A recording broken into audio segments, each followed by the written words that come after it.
Jaya Radha Madhava Kunja Bihari.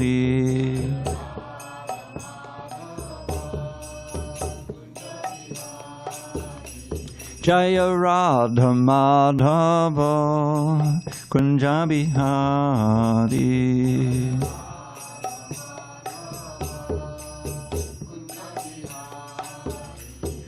Gopi Jana Vallabha Girivardhari.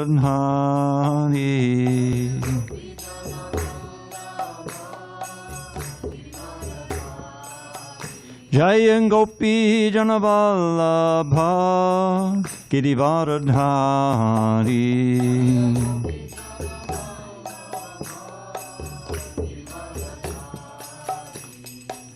Yashodanandana Bhajana Ranjana. Yashodanandana Bhajana Ranjana. Yamuna Tiravanachari.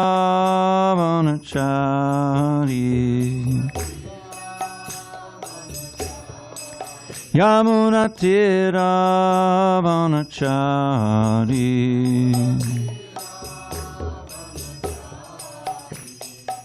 Hare Krishna, Hare Krishna, Krishna Krishna, Hare Hare, Hare Rama, Hare Rama, Rama Rama, Hare Hare.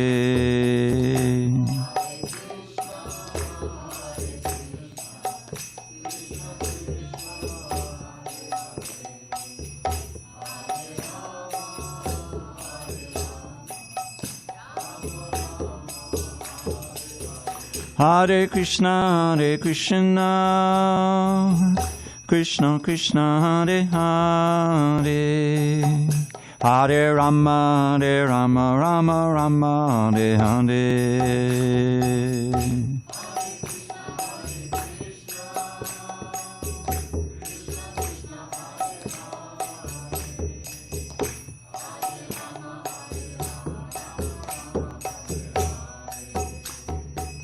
Hare Krishna, Hare Krishna, Krishna Krishna, Hare Hare, Hare Rama, Hare Rama, Rama Rama, Hare Hare.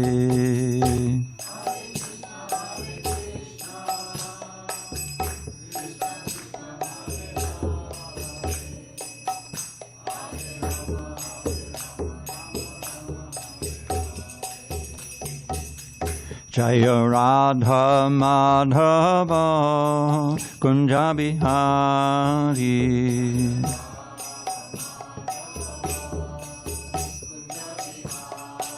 Jaya Radha Madhava Kunja Bihari.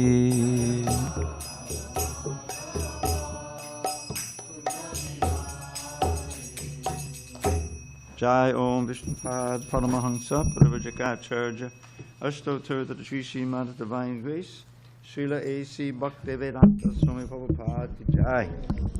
ISKCON BBT Founder Acharya Srila Prabhupada Ki Jai. Jai Om Vishnupad Paramahansa Paravajakacharya Ashtotter the Sri Srimad Divine Grace Srila Bhakti Siddhanta Saraswati Thakur Ki Jai. Ananta Koti Vaishnavindi Ki Jai. Namacharya Srila Haridas Thakur Ki Jai. Srimad Bhagavad Gita Ki Jai. Samaveda Bhaktivinoda Ki Jai. All glories to the assembled devotees. All glories to the assembled devotees. All glories to the assembled devotees. All glories to Shri Guru and Gauranga. Okay. Om Namo Bhagavate Vasudevaya. Om Namo Bhagavate Vasudevaya. Om Namo Bhagavate Vasudevaya.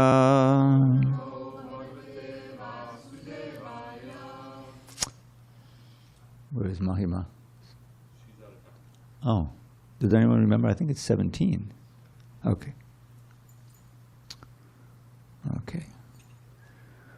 On this 23rd day of December 2024 in San Diego, we're reading from Srimad Bhagavad Gita as it is, translation and commentary by His Divine Grace, A.C. Bhaktivedanta Swami Prabhupada. We are in chapter 16, the Divine and Demoniac Natures, text 17 on page 631. Atma Sambhavita Stabdha Dhana Mana Madanvitaha Yajante Namayagyais Te Dambena Purvakam Atmasambhavitak Stabdha Dhanaman Madanvitaha Yajante Nama Yagyaiste Dhambena Vidipurvakam Atmasambhavita Stabdha Dhanaman Madanvitaha Yajante Nama Yagyaiste Dhambena Vidipurvakam Atmasambhavita Stabdha Dhanaman Madanvitaha Yajante Nama Yagyaiste Dhambena Vidipurvakam. Go ahead. Go ahead. Atmasambhavita Stabdha Dhanaman Madanvitaha Yajante Nama Yagyaiste Dhammena Vidipurvakam. Atmasambhavita Stabdha Dhanaman Madanvitaha Yajante Nama Yagyaiste Dhambena Vidipurvakam. Go ahead. Atmasambhavita Stabdha Dhanaman Madanvitaha Yajante Nama Yagyaiste Dhambena Vidipurvakam. Ladies, who's first? Atmasambhavita Stabdha Dhanaman Madanvitaha Yajante Nama Yagyaiste Dhammena Vidipurvakam. Go ahead, Ami. Atmasambhavita Stabdha Dhanaman Madanvitaha Yajante Nama Yagyaiste Dhammena Vidipurvakam. Anyone else? Atmasambhavita Stabdha Dhanaman Madanvitaha Yajante Nama Yagyaiste Dhambena Vidipurvakam. Atmasambhavita Stabdha Dhanaman Madanvitaha Yajante Nama Yagyaiste Dhambena Vidipurvakam. All right, I'll read this word by word myself. Read along. Atmasambhavita, self-complacent. Stabdaha, impudent. Dhanamana, of wealth and false prestige. Mada, in the delusion. Anvitaha, absorbed. Yajante, they perform sacrifice. Nama, in name only. Yagai, with sacrifices. Te, they. Dhambena, out of pride. Avidipurvakam, without following any rules and regulations. Translation. So Krishna is describing the qualities of the demons now. Self-complacent and always impudent, deluded by wealth and false prestige, they sometimes proudly perform sacrifices in name only, without following any rules or regulations. Purport. Thinking themselves all in all, not caring for any authority or scripture, the demoniacs sometimes perform so-called religious or sacrificial rites. And since they do not believe in authority, they are very impudent. This is due to illusion caused by accumulating some wealth and false prestige.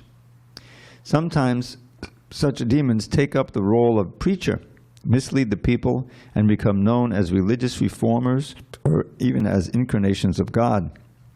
They make a show of performing sacrifices, or they worship the demigods or manufacture their own god. Common men advertise them as God and worship them. And by the foolish, they are considered advanced in the principles of religion or in the principles of spiritual knowledge. They take the dress of the renounced order of life and engage in all nonsense in that dress. Actually, there are so many restrictions for one who has renounced this world. The demons, however, do not care for such restrictions. They think that whatever path one can create is one's own path. There is no such thing as a standard path one has to follow. The word avidipurvakam, meaning a disregard for the rules and regulations, is especially stressed here.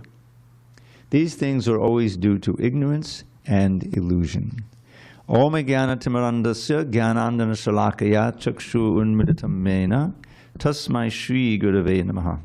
I was born in the darkest of ignorance, but my spiritual master Srila Prabhupada opened my eyes with the torchlight of knowledge.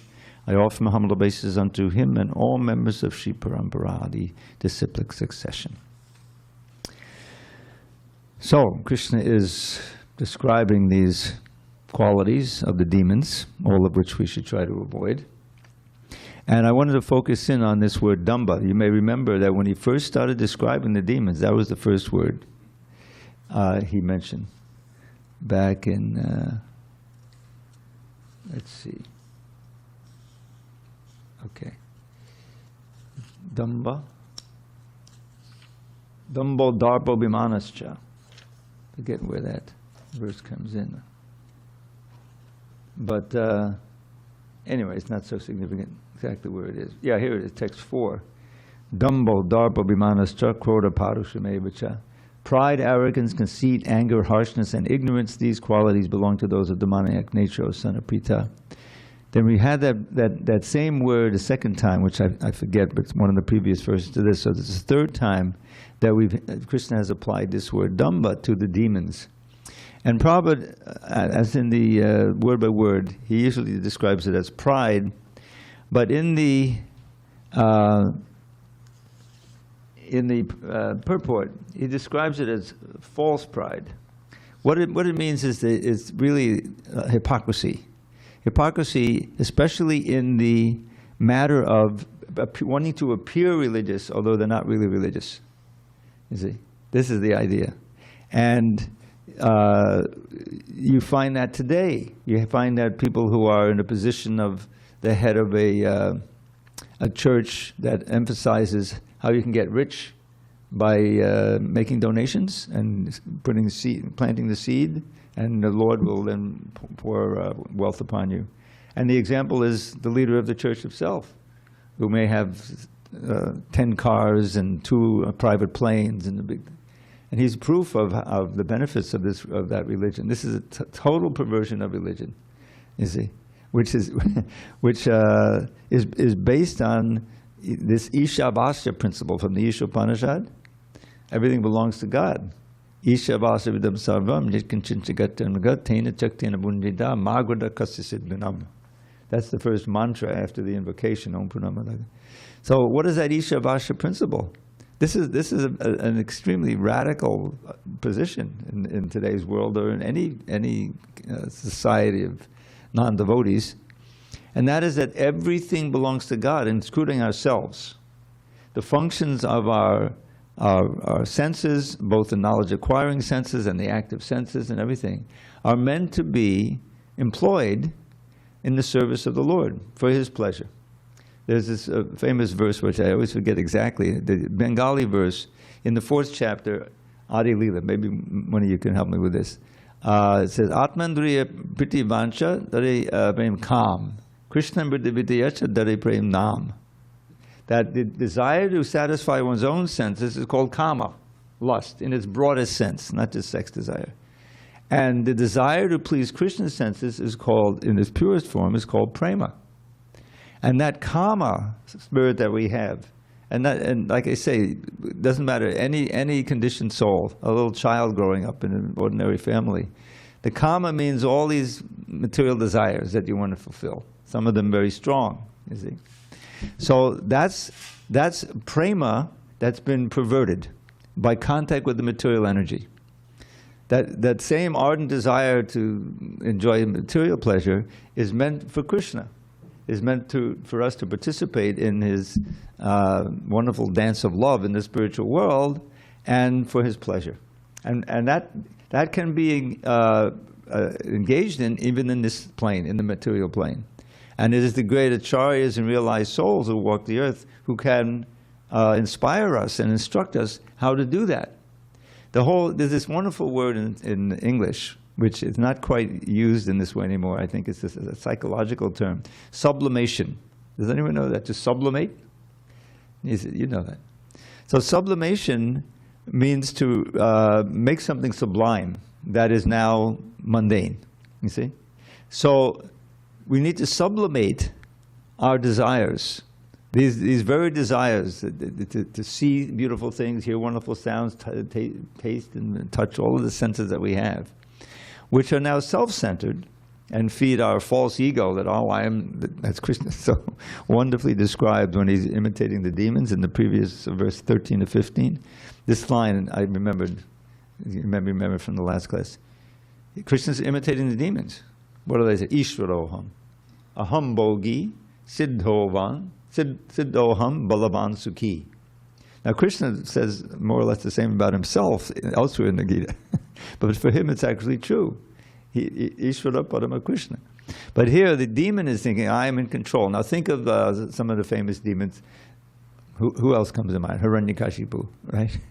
He actually took over the whole universe. He was so powerful from performing these incredible austerities and for thousands of years. So the living entity can become very powerful. And if he's a demon, he'll become more demonic and think, now I really am the Ishwar. And sure enough, the whole universe was bowing down, except for even Narada said, even I had to bow down to him. And all the demigods except for Brahma and Shiva and of course Vishnu. So you can see how deluding that would be, you see. And so then who was challenging him? His little 5-year-old boy. You know, so he didn't really feel threatened until his son kept instructing him in bhakti. I think the final straw was when Prahlad instructed him in the 9 processes of devotional service, that famous verse. Shravanam kirtanam vishnu, smaranam pada sevanam, archanam vandanam, dasyam sakyam atma nivedanam. You can imagine, you know, Hiranyakashipu was listening to this. After again and again, he's already had it. That was too much, right? That is the longest purport in the Bhagavatam. You can check out that verse. Prabhupada quotes extensively from Bhaktisiddhanta Saraswati. So then Hiranyakashipu says, oh, you're like a poison tree in the forest, isn't it? So kill him, you know. So he's got these, you can imagine, he's got these big bruisers, you know, and his executioners. All right, we'll just give him one poke with the spear. Not only didn't he die, but he didn't even feel any pain. What is this, you know? So, we'll just throw him under the elephants, poison him, put him in the boiling oil. How can anyone survive that? He's like, you know, he's meditating, but he's Hare Krishna, Hare Krishna, Krishna Krishna. He is the acharya or the exemplar for meditating on remembrance. There's one for each of the, and he remembers. So he's so absorbed. He's like Haridas Thakur. You know, Haridas Thakur, they're beating him because he refused to give up chanting Hare Krishna. And he said something very logical. Well, so many, you know, you've made so many Hindus into Muslims. He's speaking to the Muslim rulers. What's the big deal if one Muslim turns into a Hindu? Oh, that's the Maha offense. So okay, take him out and beat him to death. So they went from one marketplace to another, beating. He just said, Hare Krishna, Hare Krishna, Krishna Krishna. He didn't seem to be in pain, what to speak of dying. And finally, the executions were getting scared, because if he didn't die, then they would be executed. So he expressed that. They expressed that to Haridas, and he said, "Oh, if that's the problem, then I'll just die." So he went into samadhi, and samadhi can look a lot like death. He's not lying there. So they brought what they thought was the dead body back to the Kazi. And they said, "Well, should we bury him here?" He said, No, it'll become a place of pilgrimage for the Hindus. So you throw him in the river. I think maybe it was the Ganges. So they threw him in the river, and he woke up, swam to the other side, and kept chanting. He said, "You can do whatever you want now. We're not going to touch it anymore." Isn't it? That's it. So the point is that the mentality of the pure devotees is exactly opposite to the demons, meaning that they don't want anything for themselves. They're completely selfless, right? Their whole focus, Lord Chaitanya, nadanang nasundirim. I'm chanting Hare Krishna. What's my motive? Why am I chanting? So he says first all the things he doesn't want, right? I don't want wealth, which is a common for performing material sacrifices from karma kanda. No. Wealth, followers, beautiful wife, great learning, will give me so much prestige. Nakamiye. And then by implication, mama janmani janmani, he says, birth after birth, just let me have pure, unalloyed, selfless service for you. So that implies I don't want liberation either. There's no birth after birth for liberation. So that's the mood. That we're meant to adopt that motivation in our devotional service. We're not serving Krishna so that we can become comfortable in this world and be peaceful or even anything like that. Those may be side benefits. A devotee becomes free of anxiety, even in this world. What's the anxiety? Oh, I don't have enough money. Nobody loves me. He insulted me. She insulted me. She left me. He left me. So many different things that impinge on our sense gratification. But for a devotee, tolerance is one of the main qualities of the sadhus, and the real sadhus are the devotees.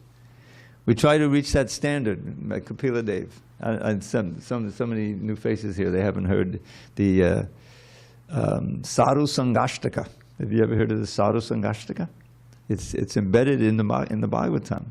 8 verses by Kapila Dev teaching his mother in the 3rd canto on the incredible value of associating with real sadhus. So he begins his Ashtaka, and he says, I won't go through all 8 of them, but the most chief ones. Prasangam adadam pasham atmanak kavayo vidu saeshu sadhushu krato moksha dwaram apavatam. I put it into a little poem. Mundane affection keeps us tied to birth and death infernal, but love for sadhus opens wide the doors to life eternal. So the first word is Hare Krishna, welcome. Wow, this is a whole pilgrimage happening here.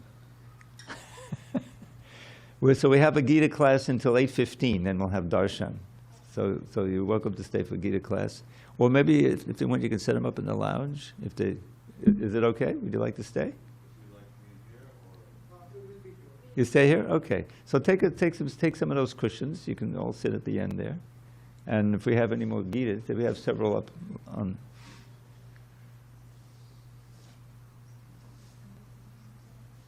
Wow, there's all these kids and it's perfectly silent. It's pretty amazing.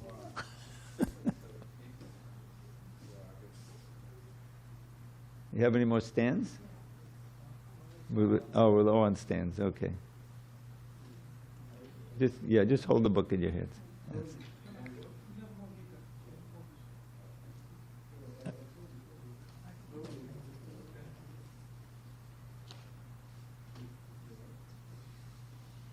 okay, the others are sitting up. They'll be all right. Yeah.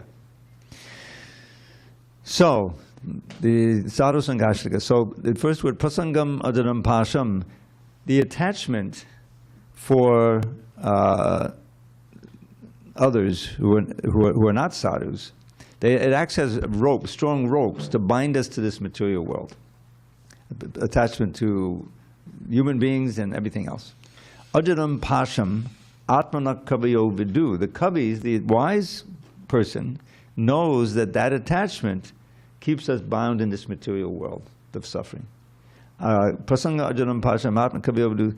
But saeshu sadhu sukrito, that same attachment directed toward the sadhus opens the doors of liberation, just the opposite. So then the next logical question is, well, who are the sadhus? What is the description? He has 3 or 4 verses describing that. These are famous verses. Tatikshava, karunika, suridak sarvadehinam, ajata shatrvak shanta, sadhavak sadhabhushana. Here are the character ornaments. Wow, we have more devotees. This is great. Whole pilgrimage. I guess not. Okay, so the first is tolerance, as Prahlad was a perfect example. Tatikshava and compassion. And Prabhupada points out the obvious thing: if you're going to try to spread Krishna consciousness, then you have to be compassionate, you have to be empathetic with the suffering of the people. And there's this nice little motto of the devotees. I think it was describing Raghunath Das Goswami. Paradukha dukhi. Some of you know that, right? Paradukha dukhi. In other words, feeling the suffering of others as your own and wanting to do something about it. So that's this karunika, mercy, compassion. Tatikshapakana suridak sarvadehinam, friendly to all living entities, not even just all human beings. Prabhupada brings up the point of this, to be compassionate to the cows. We don't need to eat them. We don't have to eat them, and it's just pure callousness, and it's demonic, to eat them. So we don't need that. Ajata shatravak, and because of this, you have no enmity toward anyone.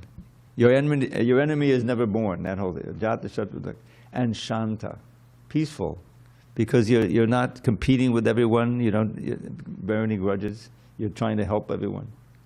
So this is the qualities of the sadhu, and of course the devotees. Sadhavak sadhabhushana. These are the ornaments of the character of real sadhus. Now, how do you get those? How do you have to get like that? By bhakti. That's the next verse. Maya nanne. This is Kapila Dev speaking as an incarnation. He's an incarnation of Krishna. Maya nanne na bhavena bhaktim kurvanti yedvidham matkrate chakta karmanas chakta swajana bandhava. So what he says there is, the sadhus have undeviating devotion to me, the Supreme Personality of Godhead, Krishna, Kapila Dev. But bhaktim kurvanti yedvidham. They're very determined to practice this bhakti and render this service, even in any circumstance. And then the evidence of that is matkrate chakta karmanas. For my sake, they'll give up any activity that is not conducive to bhakti. Just like we know, there's vidhis. There's in the Shastra, in the Vedas, there's vidhis. There's instruction, do's and don'ts, right? You should get up early. You should chant Hare Krishna. You shouldn't have any intoxication, gambling, etc. With the do's and the don'ts. So the real sadhus, they observe all those very carefully. Tatikshava karu maya nannena bhaktin kurvanti yedvidham matkrate chakta karmana chakta swajana bandhava. And if their friends and family are big impediments to their devotion, then they separate themselves. But that, they can be wonderful families of devotees, as we have experienced right here. So then what do they do? What is the activities of these sadhus? Madashya kata mrishta shrinbandi katayanti cha tapandi vividastapa naitadman kata chetasa. So they get together and glorify me. This is a theme here, and the next verse is the most famous verse, Satam prasangan mama virya samvida. So they said, Madashya, it's interesting.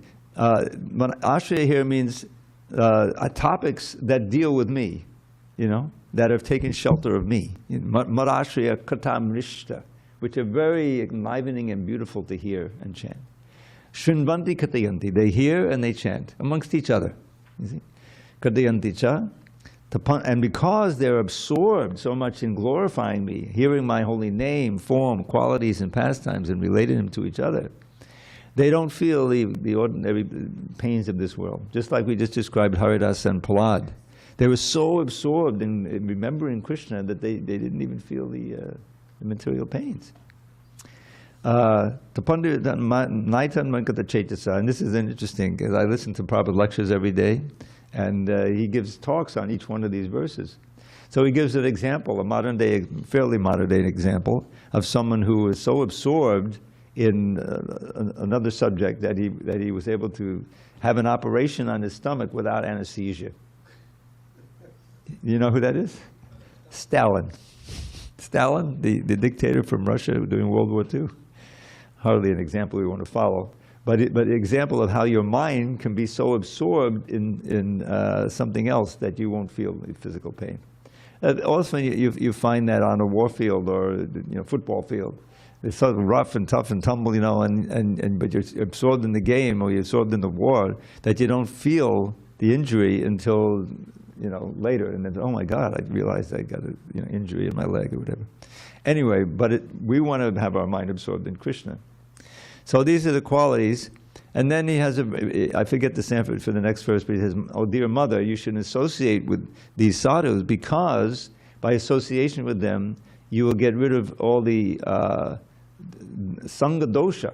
Nirmana moha jita sangha dosha. In Bhagavad Gita, Krishna speaks it. You'll be able to counteract all the bad influences of previous bad association. In other words, it's kind of like a medical treatment. You're getting fixed. And then comes the epitome of the verses of these 8. And that is this famous verse, which almost describes ISKCON, why Prabhupada set up ISKCON. Satam prasangan mama virya samvido bhavanti ritkana rasayana kata tadjoshanara svapavarga vartmani shraddharati bhaktiranu kamishiti. The famous verse. So notice the same word, prasanga, is here. The whole thing began with prasangam, but there it meant strong material attachments, which are like ropes binding it to this world. But this is strong association, meaningful association. In other words, it means adhering from the sadhus and repeating. It said, satam prasangan. Among my devotees, the sadhus, or satam is another word, mama virya samvido. You're going to hear descriptions of my powerful activities, which will work powerfully on your conscience. Bhavanti ritkana rasayana kata. And these descriptions act like a life-giving elixir that you enters through your ears and enlivens your whole soul and gives you complete cure of Maya. Mama virya samvido bhavanti ritkana rasayana. Rit is the heart, kana is the ear, rasayana is just like Rasayana is the life-giving elixir. And then Tadjoshanat Ashu Apavarga Vartmani. This is called the Apavarga Vartmani, the path of Apavarga, which is liberation. Probably there's a way of explaining that. I don't know if many of you are familiar with this. In Sanskrit, there are different groups of letters called Vargas. And they're named by the first letter in the Varga. And there's a Pa Vargas. These are the labials, you don't need the throat or anything, it's just you can pronounce them from the lips. They're pa and pa.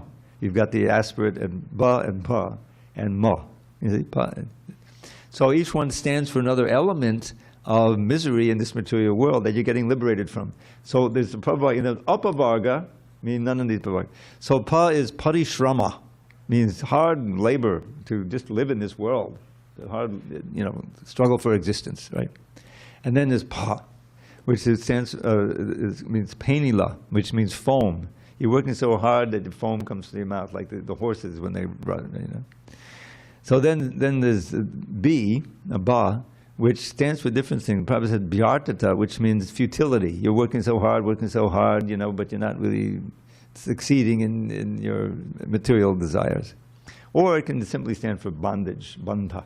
You're bound by your fruit of work. And then, of course, as time goes on, bhaya, fear. There's all kinds of things to fear in this world, Just read the newspaper and you'll understand the fear. And then, of course, M for mrityu, death. So this pavarga is like just an expansion of birth, old age, disease, and death, birth, disease. But it's apavarga. This negates all of those because you're headed toward liberation. So this is Ashu Apavarga Vartmani. Quickly on this path, Vartmani of liberation, you will develop these things. Shraddha, Ratir, Bhakti, Anukramishti, step by step. Your faith will be nourished in the association of real devotees who are glorifying these things in your hearing and repeating them. And that's how this movement began and how it's being nourished. Devotees were fortunate enough to come into the association of Srila Prabhupada. The first thing is the chanting. You know, everybody sit down and chant, you know, and just hearing the holy name, which is the epitome of hearing and chanting. And then Prabhupada would speak and describe this philosophy. Then there'd be another kirtan and a prasadam and all this association. And the experience was building the faith. You need faith in something that you can't directly experience. But when you're directly experiencing the benefits of chanting and the wonderful prasadam and the association, then your faith is being nourished there, obviously. It's not something theoretical. So that's just the opposite of the demons. The demons, they can't relish this. When Prahlad told his father to give up household life and go to Vrindavan and take shelter of Hari, those words fell on his ears just like someone was boxing his ears. He didn't like it. But Prahlad was just a little boy, so he looked at the teachers. What did you teach him? You know, you can imagine this powerful demon. He said, we didn't tell him anything. We don't know where he got it. You know the story. He's instructed in the womb by Narada. Anyways, it's an incredible part of the Bhagavatam. We're just coming to the end of the chapters that come right after Prahlad's prayers and everything. So back to our verse here, and then we'll do another one. So this is, you know, they're stubborn, they're complacent, they're proud of their wealth. They're full of desire for more wealth. And in delusion, absorbed, they perform sacrifice in name only. This is the dambha. This is the hypocrisy. Because they know it looks good. It's good for my prestige and influence if I look like I'm religious. So I'll go to church, you know, once a week, and I'll sit there, you know, like that, and people will think I'm religious. That's dambha. That's the demons. They're not really religious. They're competitors to God. They probably don't even believe in God. But they know that, you know, I can take advantage of these people more easily if they think I'm a religious person. That's dambha. So, avidipurvakam, they're not really following any rules and regulations, but they want to be seen as if they're following rules and regulations. So if there's no questions or comments on this verse, we'll move on. We're actually getting to the end of this chapter. There's only a few more verses. Text 18. Ahankaram balam darpam Kamam krodham cha sangshitaha Mam atmapadadeheshu Padvishanto bisuyakaha. Bewildered by false ego, strength, pride, lust, and anger, the demons become envious of the Supreme Personality of Godhead, who is situated in their own bodies and in the bodies of others, and blaspheme against the real religion. Purport. A demoniac person, being always against God's supremacy, does not like to believe in the scriptures. He is envious of both the scriptures and the existence of the Supreme Personality of Godhead. This is caused by his so-called prestige and his accumulation of wealth and strength. He does not know that the present life is a preparation for the next life. Not knowing this, he is actually envious of his own self, as well as of others. He commits violence on other bodies and on his own. He does not care for the supreme control of the personality of Godhead because he has no knowledge. Can you turn the heat off? I think it's plenty warm in here. Being envious of the scriptures and the Supreme Personality of Godhead, he puts forward false arguments against the existence of God and denies the scriptural authority. He thinks himself independent and powerful in every action. He thinks that since no one can equal him in strength, power, or wealth, he can act in any way and no one can stop him.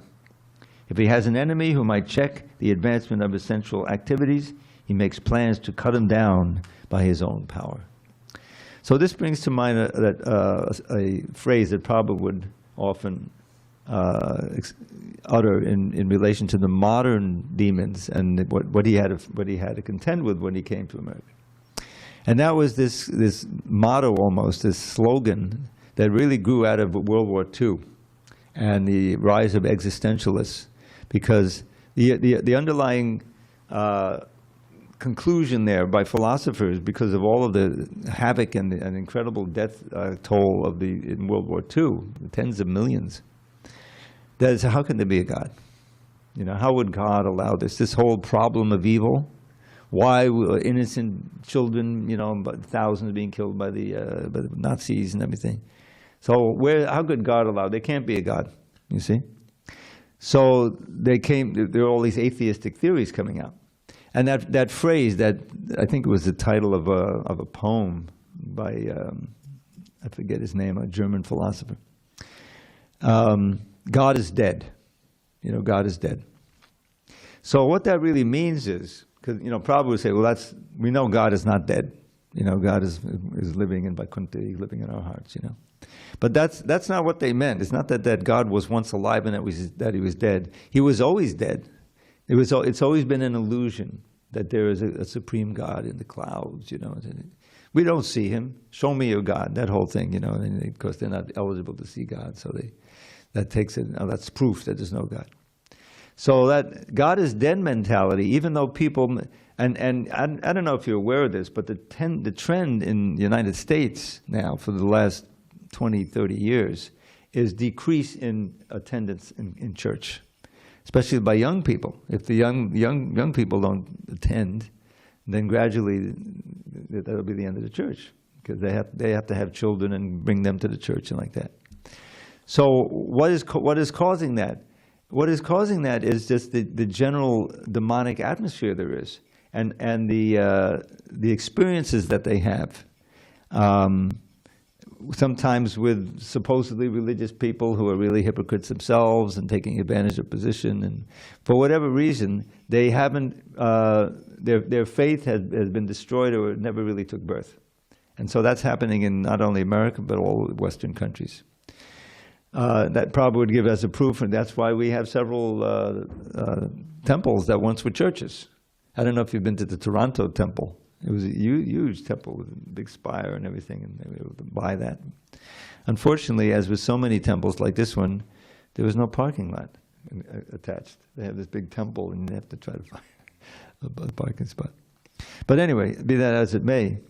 So that's a great danger for any civilization when people become atheistic, and there's no real religion, especially amongst the leaders. Then all kinds of havoc is created. And as we see in the world today, you know, it's a very dangerous situation. The bombs are all there, and the military is there, and there are so many leaders who, I mean, democracy is not an answer to anything. But even where there was an attempt to try to care for the people and have, you know, society, that's being taken over by autocrats and despots, you know, which are more demonic. So this movement is really the only hope, you know, because it directly changes the character of those who take it seriously. One becomes less self-centered, more paradukha-dukhi, more concerned with the welfare of others. And really, that's the basis of the whole preaching movement. Why maintain these temples, you know, throughout the world, and the printing of these books and the classes and everything? Because that is the knowledge that's being given, and the experience that's being given, and the instruction and process is really the only hope.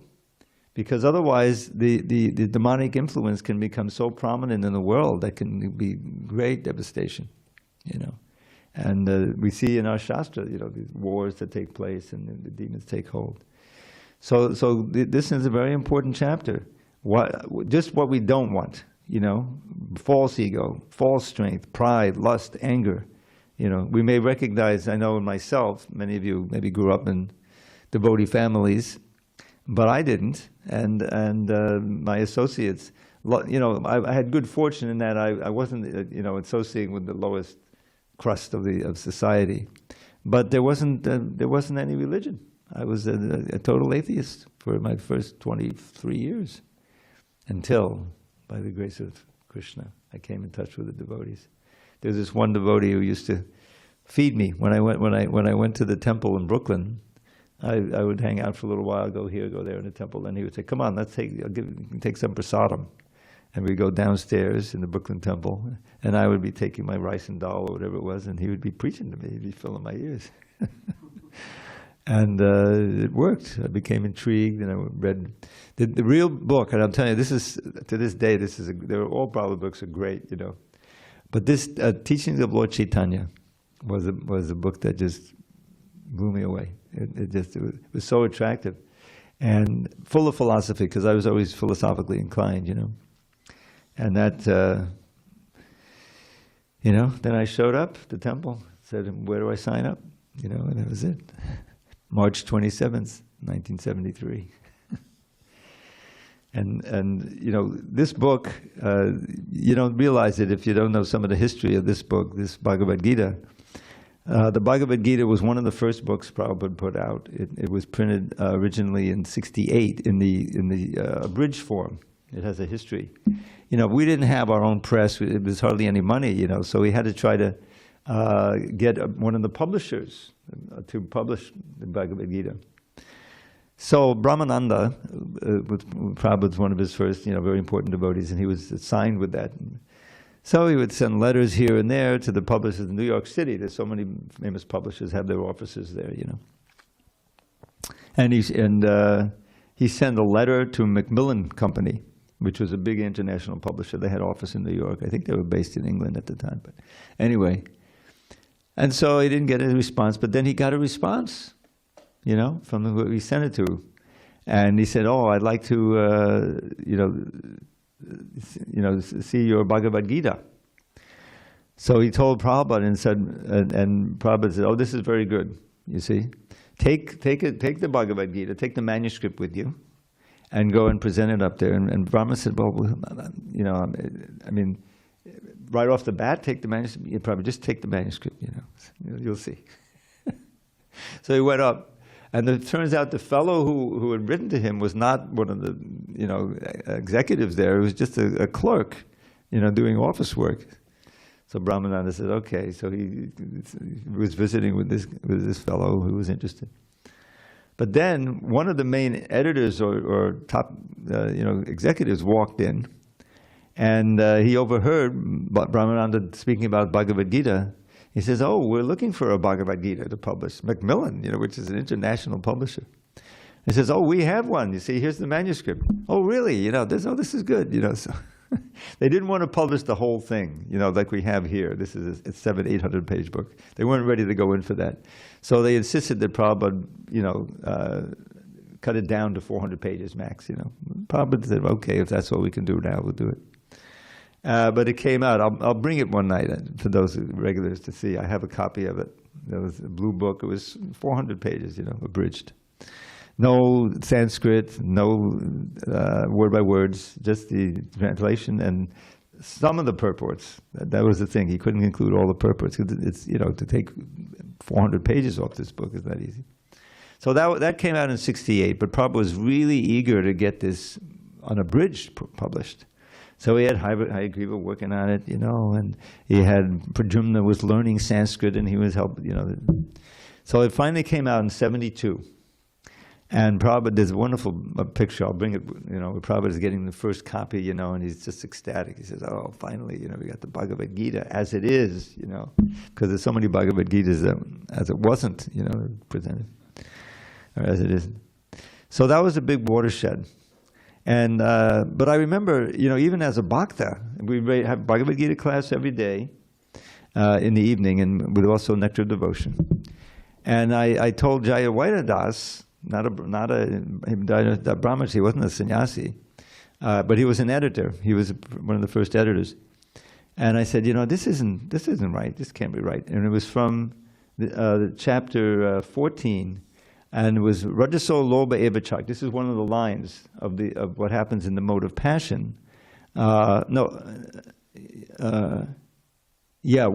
the effects of the mode of passion, Rajas, was Lobha, which means greed, of course. And it said right in the word-by-word meaning, greed. But somehow the typist, when it typed the translation, had grief. So I said, is this really right? I said, no, that's a mistake, you know.